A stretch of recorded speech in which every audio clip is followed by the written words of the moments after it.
కార్తీక మాసంలో చాలామంది అయితే పిండి దీపాలు అలాగే ఉసిరి దీపాలతో రోజు దీపారాధన చేస్తారు. రోజు కాకపోయినా సోమవారమైనా చేస్తూ ఉంటారు కదా.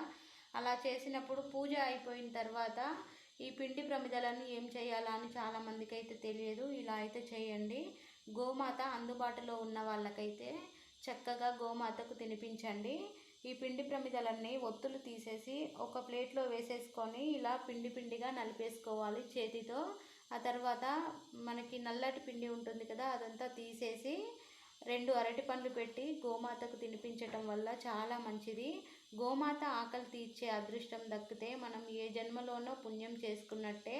ఒకరోజు పెడితే రోజు వస్తుంది అని ఆలోచించకుండా చక్కగా గోమాతకైతే తినిపించండి.